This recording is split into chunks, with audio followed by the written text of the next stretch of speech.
NBA Straya. How are you going? How you going? Are you right? You should be. Why is that, Jim? Well, it's hump day. Wednesday, May the 13th be with you all day. And basketball, give me the ball, cause I'm gonna dunk it, yeah! I am your host, James Clements. This is NBA Straya. I'm in Larryama Studios, and we got another interesting playoff game. It was pretty interesting stuff, I'll tell you that much. Interesting stuff. We're going to break down that game 5. We also got a lot of sad news today, didn't we? Brandon Clarke has passed away. Jason Collins has passed away. Daryl Morey. That's right. Jared McCain got Daryl Morey fired. Ooh, Lord. Got some thoughts on that. Anyway, so we're going to do the game wrap. We got That's Not an iPhone Made No Made. Spud of the Night Better Than Lonzo Ball. Got some the Unpopular Opinion of the Day and OUTBACK TAKEHOUSE. We're serving up a flame grilled take. There is also a Shane Heel Shooters Shoot Your Shot Light 'em Up award and a pick and preview for the single game tomorrow. And I think we'll close out with a Johnny Tins Furphy froth review, which is always fun. So, without further ado, let's get into it. Episode 1404 of NBA Straya. Let's go.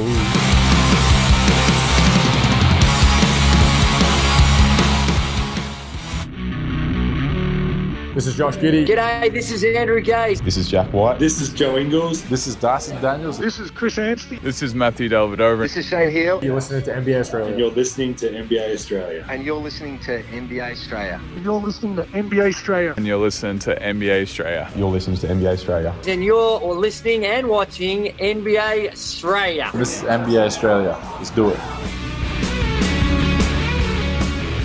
Watch out for the shark attack.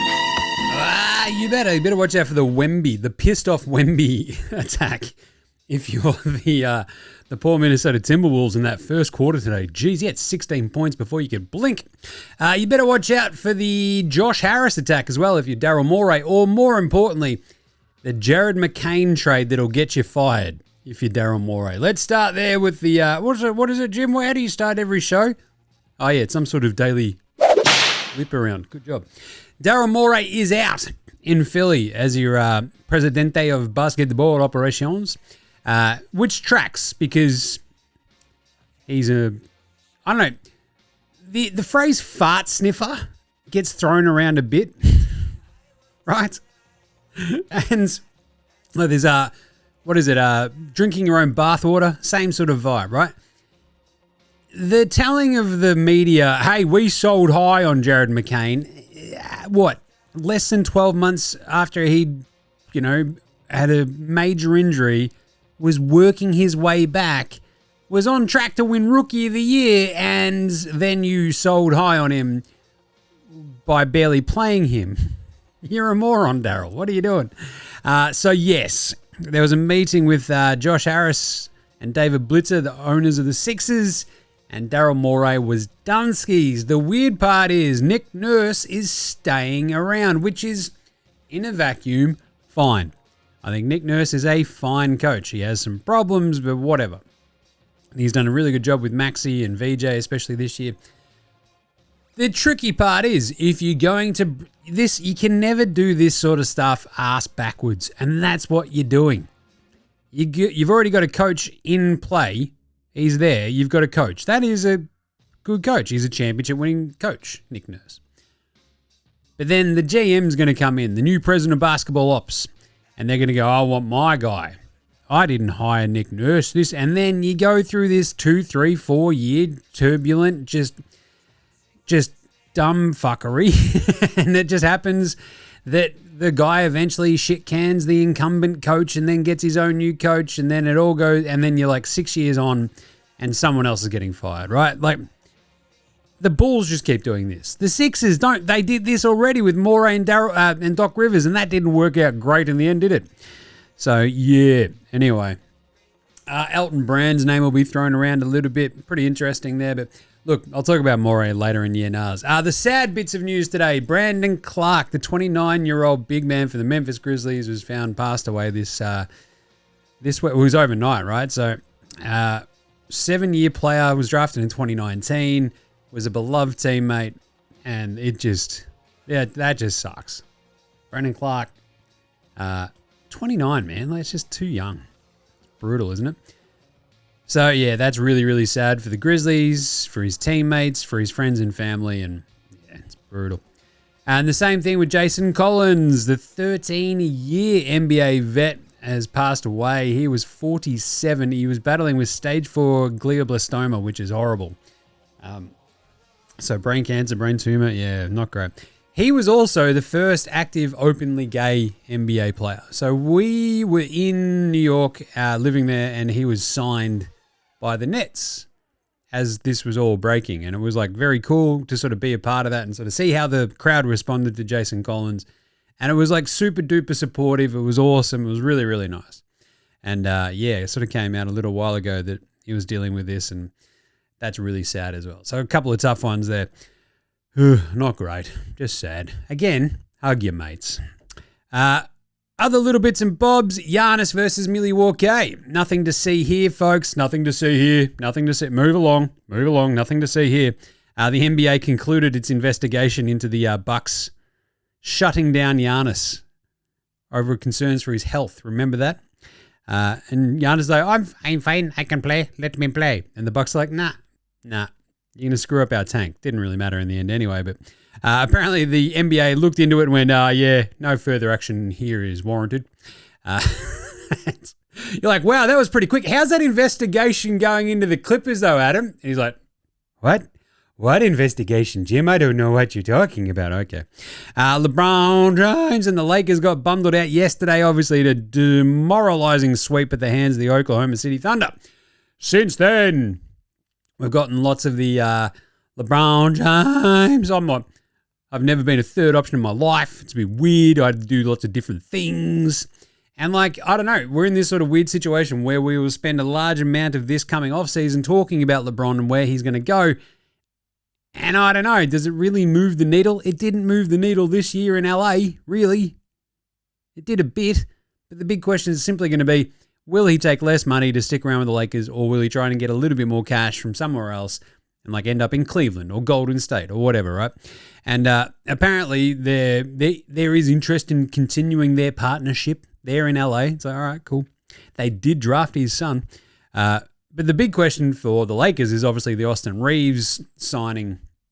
And there's also news that came out that Rob Pelinka, a.k.a. Rob Lowe, a.k.a. weird-looking dude, is having to hire a couple of assistant GMs.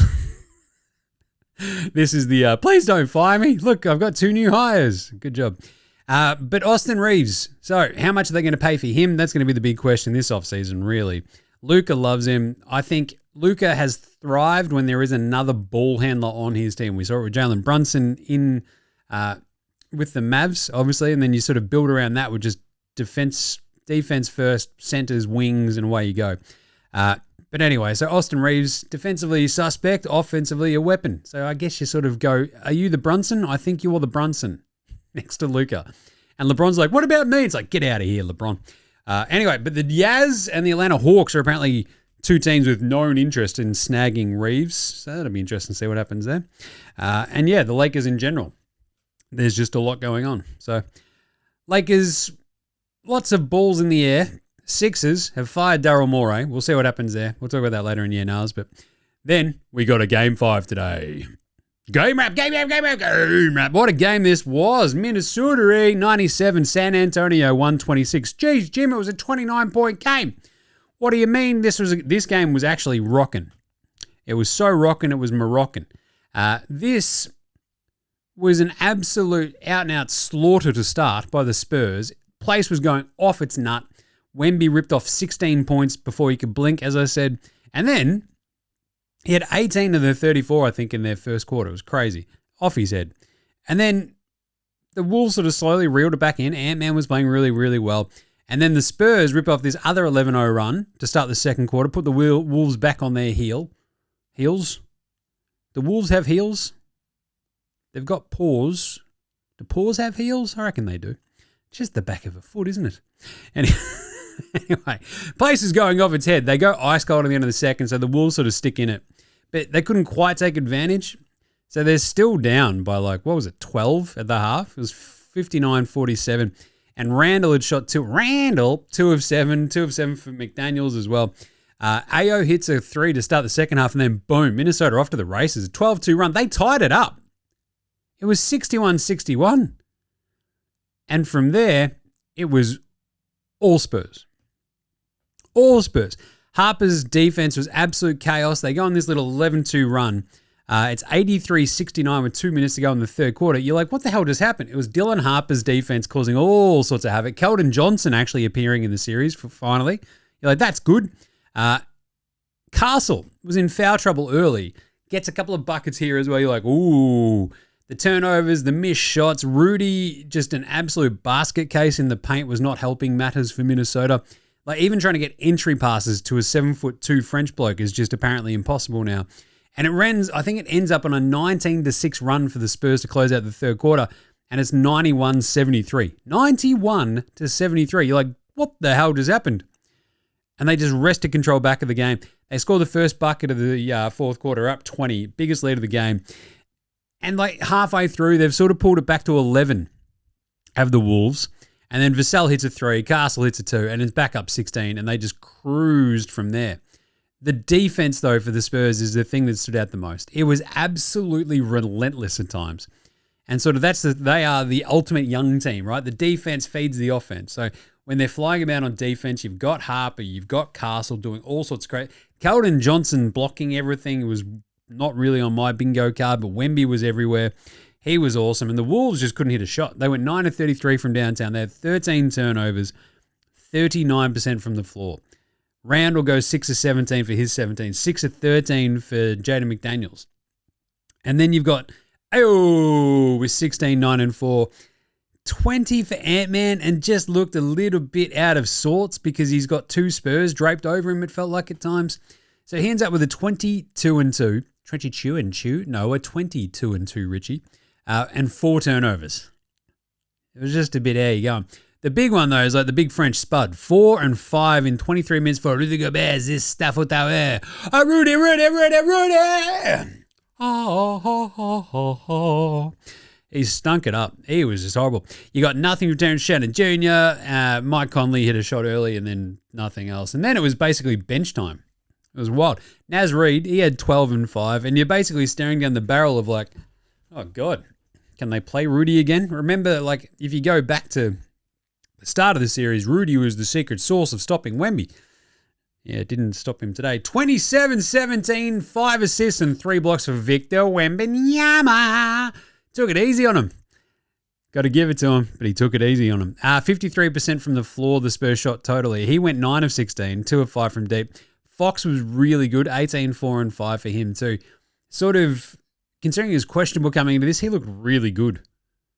Like, again, just a settling force. When Harrison Barnes is doing absolutely sweet dick all, Fox is handy. 17 on 8 of 11 for Castle. Despite his foul trouble, he was really good. 6 assists, 4 rebounds. You had Champagny go 8 points, 3 and 9 shooting, 2 of 8 from 3. He can't really quite get going from downtown, but you sort of feel it coming. You're like, oh. And you sort of feel like if it's in game 6 where Champagny just goes, today I remember how to shoot good from downtown, it could be all over Red Rover. He was awesome in game 2 where they waxed the Wolves in San Antonio, right? He went 4 or 6 from deep in that one. 3 of 7 in game 1. Obviously misses the game winner. And since then, he's gone 2 of 6, 0 of 5, 2 of 8. You expect the worm to turn back to Champagny, I'm just saying. And if it's game 6, look out, Wolves. Vassell was really good as well. He had 12. Harper had 12 and 10. Harrison Barnes, Black Falcon, not much going on there. But Keldon Johnson, we put him on blast, and he responded. 6th man of the year, my ass. Bang, 21 points on 8 of 11 shooting. He was everywhere. Defensive, he was fantastic. 2 steals and a block, a couple of rebounds. He was awesome. And Carter Bryant, the minute when he forced that 8-second violation, yes, mate. You're like, oh, Carter Bryant. I can't believe they cloned Bruce Bowen. This sucks. Anyway, Spurs 3 and 2. Who was the NBA Australia Pro Performer of the night, Jim? That's not that nice. It was Wemby. Of course it was Wemby. Who else am I going to give it? He came out, he's like, I got suspended in the last game, and today everybody here is going to fucking pay. I don't know where that accent went, but it went. She went a bit fucking sideways on me. 27-17, 5 assists and 3 blocks, taking the absolute piss early. There was like an and one dunk that he had in there. He had like Rudy slide under him for a flagrant one, and he goes 2 or 3 at the foul line as well. I do like that they called that. But yeah, he was just... You have that moment in a game like that, you're like, how the fuck do we stop this? And like even defensively, like trying to see these dudes is like, they keep bringing it up on the broadcast as well. It's like, he shot it over Wemby. It's like, it is actually worth remarking upon that a basketball player took a shot and went over the defender. He was amazing.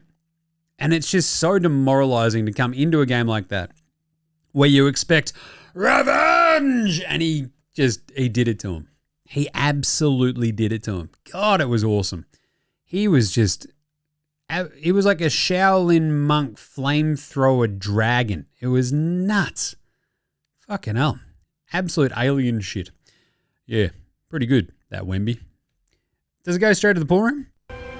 This is going straight to the pool room. It's a must-win Game 5 at home. I don't know. If he does that on the road in Game 6, maybe it goes to the pool room. Who is Spud of the night? Spud, Spud, Spud, Spud, Spud, Spud, Spud, Spud, Spud, Spud, Spud, Spud, it is Spud of the night. Rudy. Ha, ha, ha, ha, ha. Spud. He was so Spud. With 23 minutes for Rudy today. A minus 15 for Rudy Gobert. 1 turnover, 2 steals and a block. 4 points on 1 of 4 shooting. 2 of 2 at the line. So he ends up with a 4 and 5. Yeesh. And Terrence Shannon Jr. goes 0 of 5 from the floor as well. Yeah, it's a bit hit and miss, isn't it, with the Terrence Shannon Jr.'s of the world. He had 4 assists, 2 turnovers. 0 of 4 from deep. Bit of a tough one there for Terrence Shannon Jr. But Rudy may have played himself off the starting lineup. I'll get to that in a second. Who's old mate, no mates? Old mate, no mates. Old mate, no mates. Old mate, no mates. Old mate, no mates. Old mate, no mates. Who's got no mates today? That would be Rudy Gobert, who Reggie Miller at the end of the game was like, I don't know, Mark, you got to kick Rudy out of the starting lineup. It's like, shut up, Reg. But at the same time, you're like, I don't know. It is a weird one where he was so good early in the series, but this is always the Rudy Gobert conundrum. Like, your defense is very good with him. Your offense can hit these just giant French walls. And that's what they hit today. I think the inability to catch an entry pass or to like turn around and put the ball in the basket at times is a bit, how you going? But yeah, a bit old mate, no mates of Rudy just suddenly going, I thought that was the one thing that could stop the Wemby, and it turns out I am not. And you're like, no, Rudy, you're not. All-time Hall of Famer Rudy Gobert with the old mate, no mates as well, touching the microphones in COVID. I'll tell you what. LeBron James is the other one, bit of an old mate, no mates. This situation with the Lakers just feels like he's like looking around. He's like, man, remember when I ran this town? Remember when I was on the Heat with my best buds, Chris Bosh and Dwayne Wade, and man, it was something special. And now he's like just this old guy. And he's like, I'm not looking at my year as a disappointment. That's for damn sure. I was put into positions I never played in my career before. Actually, in my life, I've never been a third option in my life. Oh, poor LeBron. The only thing that will soften those tears is the $1 billion that he has. Cry me a fucking river, mate. But yeah, fascinating to see where he goes, but does it really move too many needles? I think it helps LA more than it hinders them if he stays or goes. I think you'd rather keep him. It's not exactly a deal breaker, though, which is crazy to think. Pantsing of the night.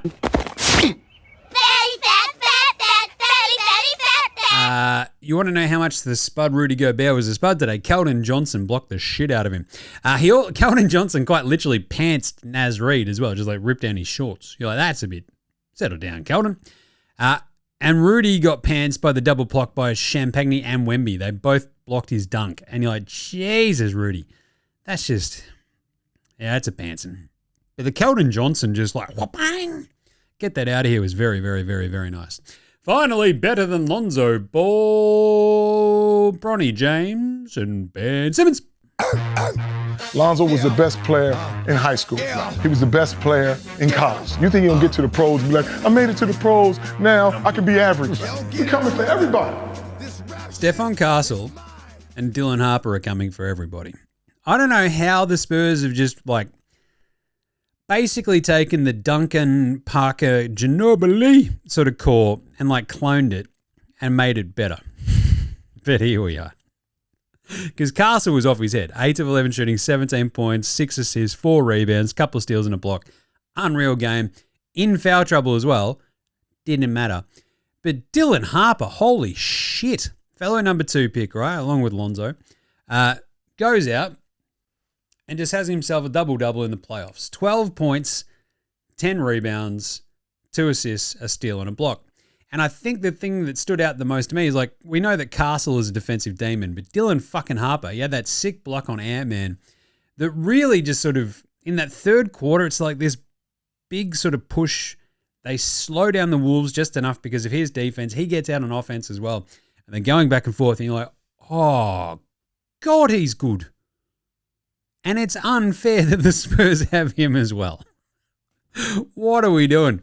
Adam Silver should have been fired into the sun years ago for not fixing this draft lottery stuff. But anyway, here we are. All right, there you go. That was a good one. Dylan Harper and Stephen Castle are just stupid. Right, let's do some yeah nahs right after this. This is Cam Glidden. This is Anthony Drimmick. This is Mitch McCarron. This is Jason Kadee. This is Daryl McDonald. Hey guys, this is Hugh Greenwood. Yo, what's going on? This is Illy. This is Mark Worthington, or commonly known as Wortho, and you're listening to NBA Australia. You listen to NBA Australia. And you're listening to NBA Australia. And you're listening to NBA And you're Australia. listening to NBA Australia. You're listening to NBA Australia. And you're listening to NBA Australia. You're listening to NBA Australia.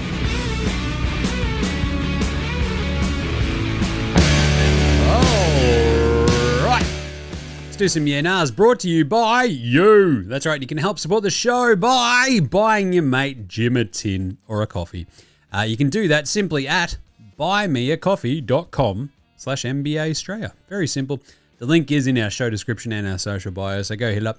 Basically, it means that you get to join the exclusive Dead Set Legends Club where you get exclusive content every month, and it's fun. It's really fun. Basically, it's our Patreon, obviously, so sign up. You help support the show, keep the lights on, all that sort of stuff. And to all the Dead Set Legends already signed up, love your guts. So yeah, there you go. Buymeacoffee.com/NBA Australia. Help your mate Jim out. Right, yeah, nahs. Had a good one from Croft. Talking about Zoobs yesterday, how much of a disaster this was for the Pacers. He did offer a pretty nice little, like, how you going? Zoob Hallie pick and roll has the potential to be almost Joker Murray level. Yeah, nah. Yeah, nah. Yeah. I mean, this is, I guess, the flip side of the Pacers being super duper cheap and trading for the super duper cheap Zubac contract, right? So you got the Zoobs contract, which is $20 million in the next couple of years. They didn't want to pay Miles Turner. We get that. But giving up the 2 first rounders, Benny Mathurin kicking the dick, we get that too. But that will all disappear really quickly. We saw Zoobs and James Harden last year absolutely carve it up in the pick and roll.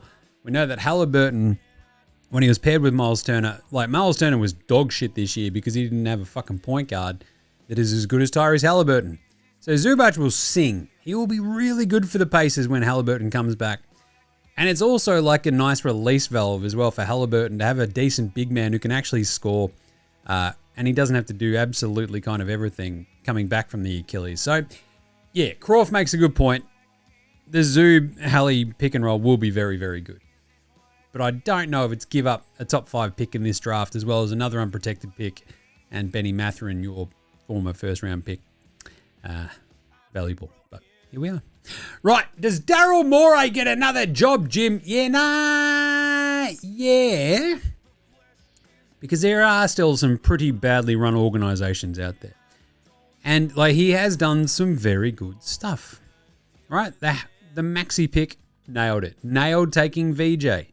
A lot of his other moves, understandable in the moment, but I mean, the Harden trade was, I mean, the fact that Ben Simmons was out of the league in 18 games, like that's a swindle, right? To get James Harden for that and anything else. Like, it's crazy. The PG sign, but the thing is, and this is the Morey thing. He's so blinkered by this weird, outdated concept of gotta have 3 superstars, and you're like, no, that's not what we've seen.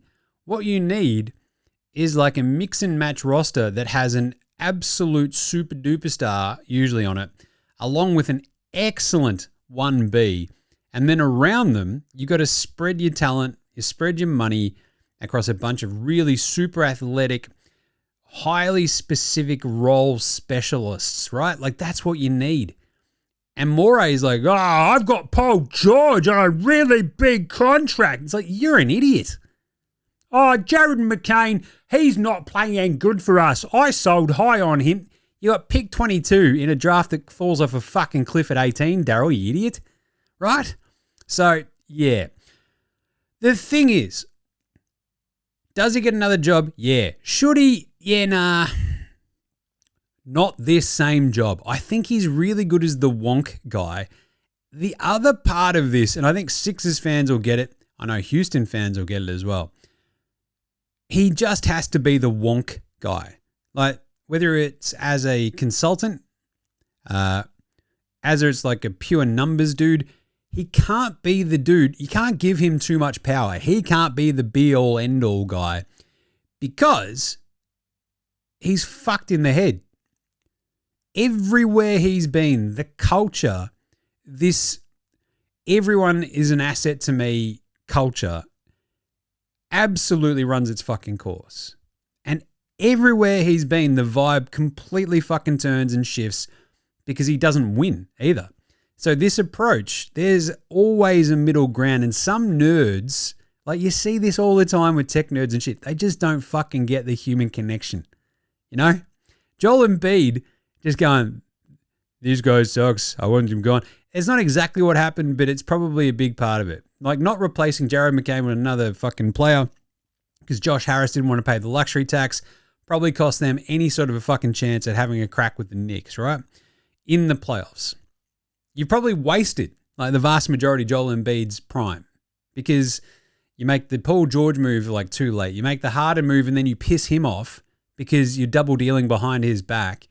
And Daryl Morey's a liar, according to a bunch of Chinese kids.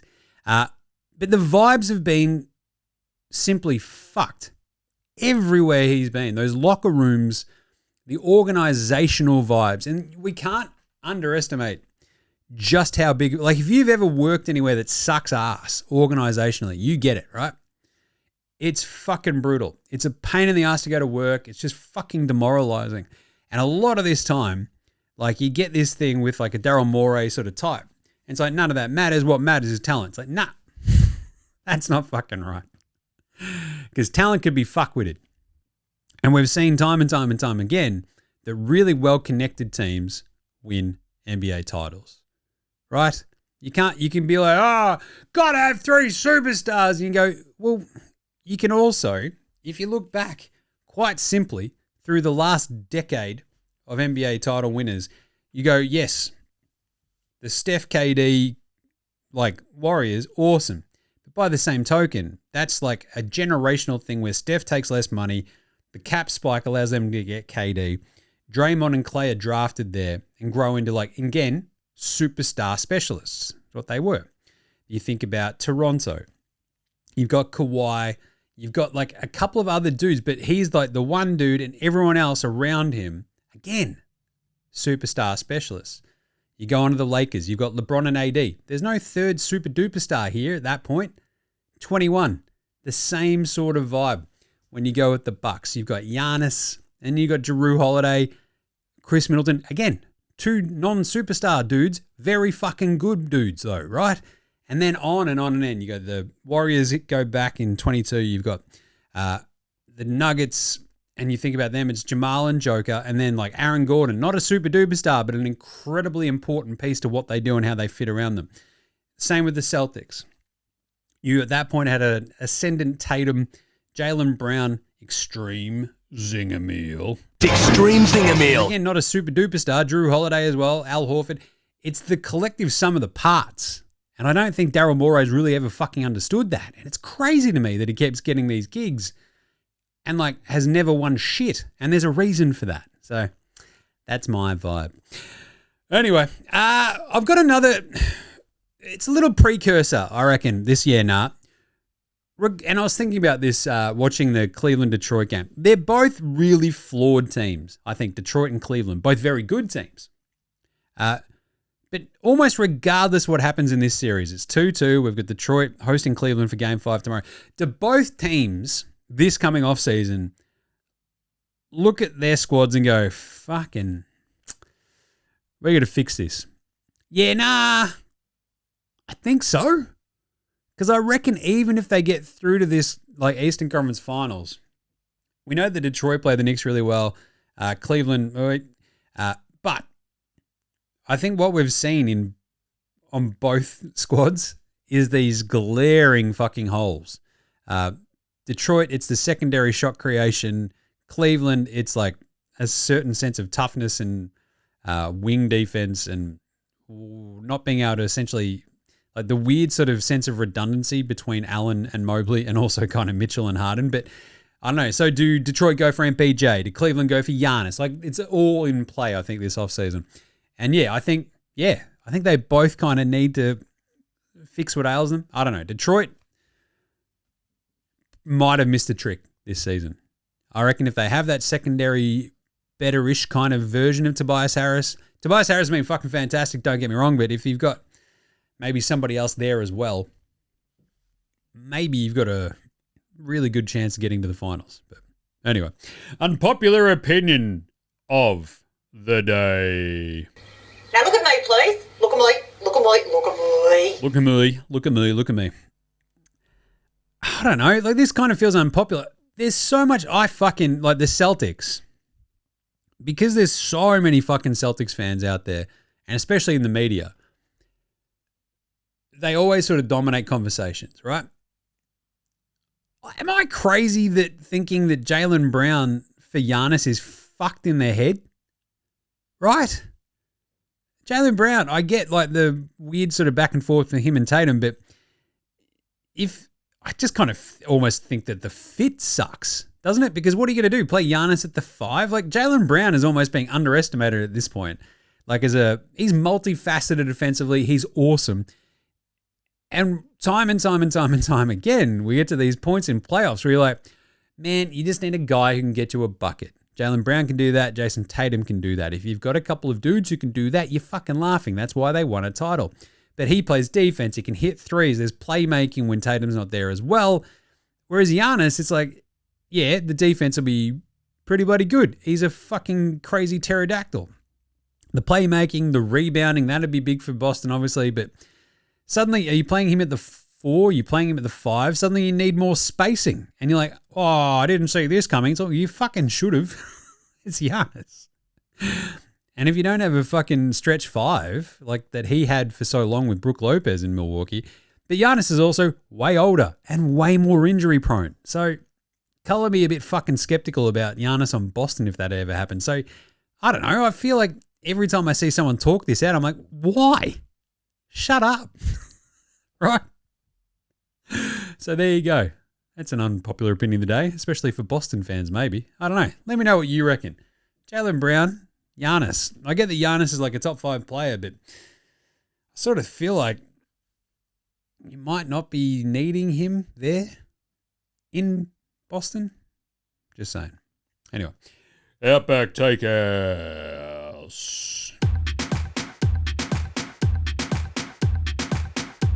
It's Wednesday at Outback, and you know what that means? That's right, hump day. We've gone into the deep, dark Outback, taking down a couple of feral camels, and I'll tell you what, they're tough bastards to bring down. Jeez. Oh. Anyway, you whip off the humps, skin them up, and then open them up, chuck in a bunch of whatever's lying around. I usually go a bit of mince, bit of coriander, some carrot, bit of celery, some tomato sauce, bit of mustard, whatever you got. Chuck it in there, light her up, seal it back up, chuck it in the oven to slow roast for a good 6 hours. And that's our hump day special, only at Outback. And today's Flame Grill take is, there's only 2 places LeBron's going this offseason. Everybody settle the fuck down. It's the Lakers or Cleveland. But if LeBron really wanted to become an all-time legend, become the GOAT, he'd take less money and help the New York Knicks to a title next year after they eventually fade out against this Oklahoma City Thunder team in this year's finals. Only at Outback. That's a triple-pronged Outback Takehouse there, so LeBron's not going anywhere, but if he does, he's going to the Knicks. And they win the title next year. That's how he gets by Jordan, bringing a title to the Knicks because the Knicks lose to the Thunder in this year's finals. Jesus, a bit to unpack there, Jim. You're telling me. All right, Aussie Player Watch. This was the Jingles watch today. I'm like, oh, they're getting blown out. Put Jingles in. And they didn't. Did not play a coach's decision. Put in Jingles, Chris Finch, you coward. Just saying.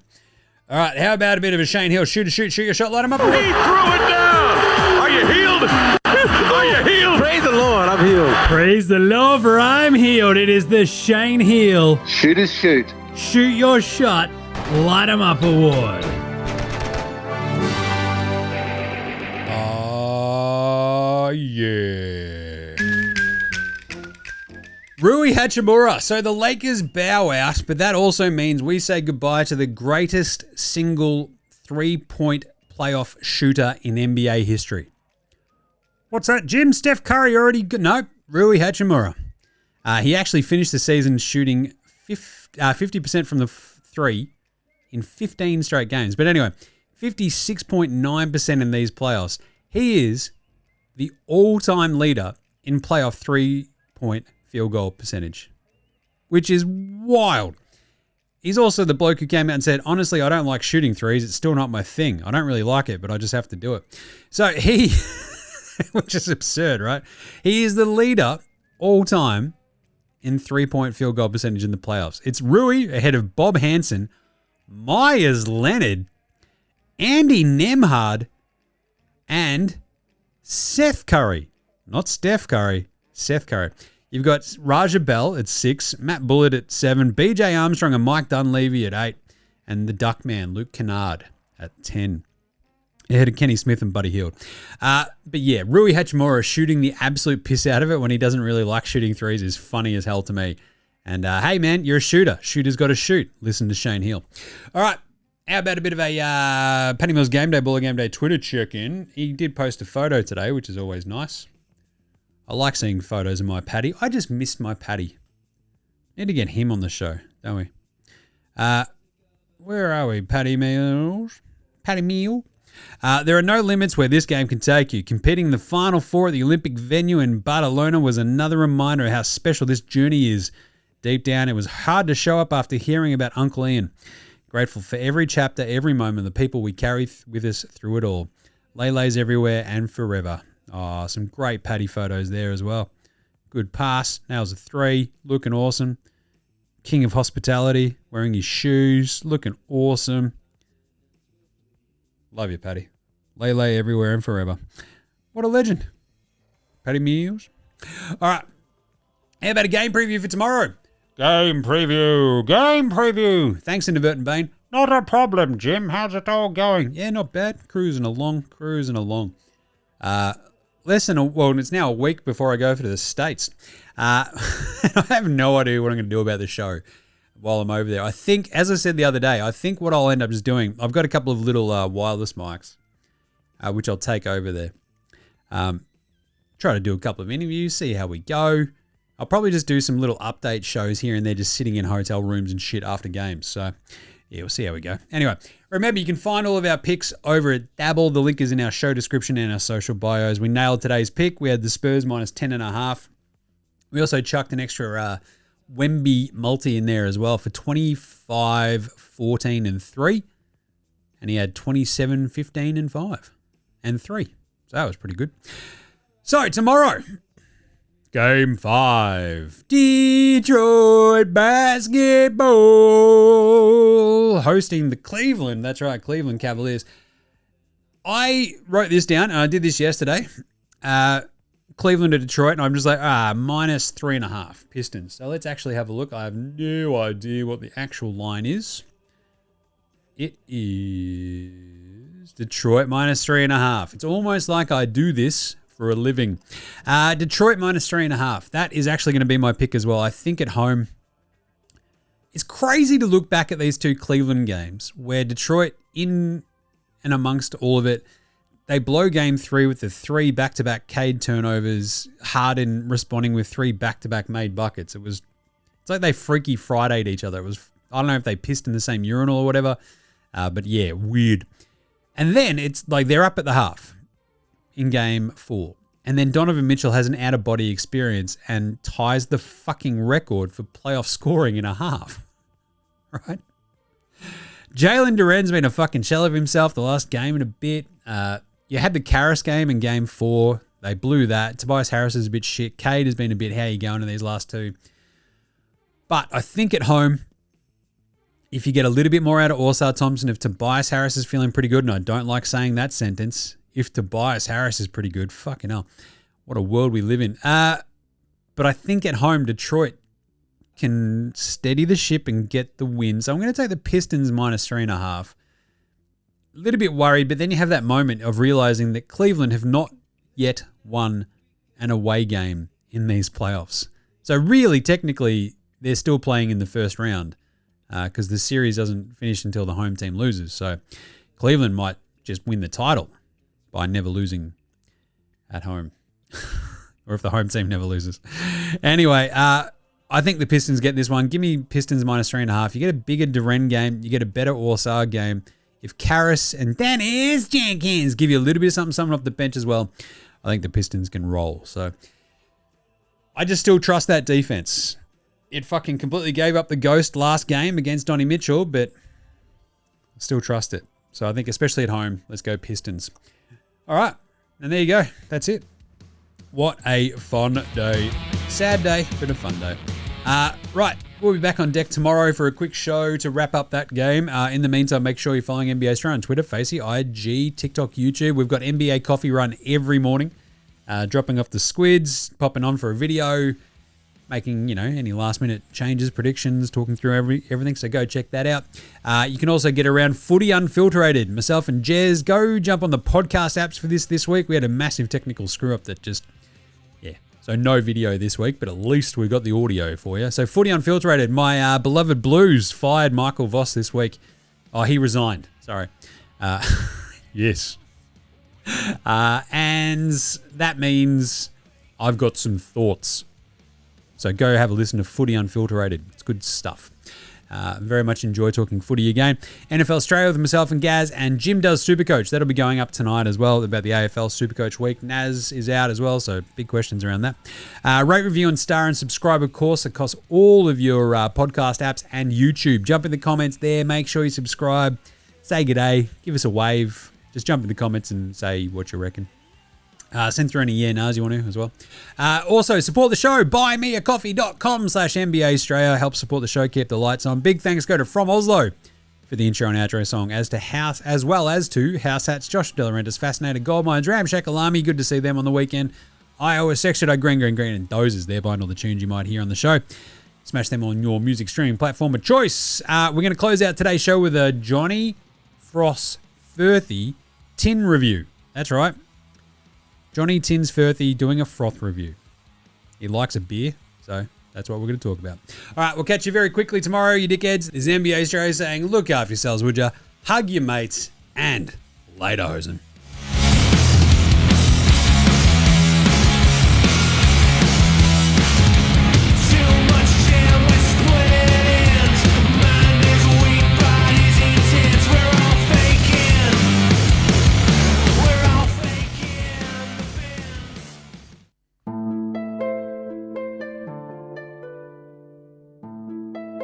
Oh, g'day there. Johnny Tins Furphy here for the latest episode of Furphy's Tins Recos with your good friend Johnny Tins Furphy from the Indiana Pacers. So, this is where we knock the top off a froth and dive into a tin and let you know what we reckon. Okay, so let's get into it. Oh, right. So what have we got here today? Oh, thanks to the legends. we've got a Balter Cerveza. Oh, nice. That's a good. I love the look of the can. I love the yellow. It's just really nice. So let's crack this one and have a bit of a taste. Oh yeah, that's pretty good. It's like it tastes like the beach, but like one of the good beaches and not the shit ones where there's like syringes and dog shit everywhere. Like, but what else are you getting? Oh yeah, I can also taste a bit of Jeep interior. I can taste a bit of surf wax. Is that some spray-on conditioner to make your hair a bit sandy? Oh, I can taste a bit of a mullet and a mustache as well. But yeah, it's not bad, is it? It tastes, I don't know why, but it tastes like we're going to see the Rubens play. But yeah, I really like this beer, Balter Cerveza, so it gets 10 out of 10 from me, Johnny Tins Furphy. So, alright, that's a great froth. Alright, so there you go. I've been Johnny Froth's Furphy, and that's been this week's Tins Recos.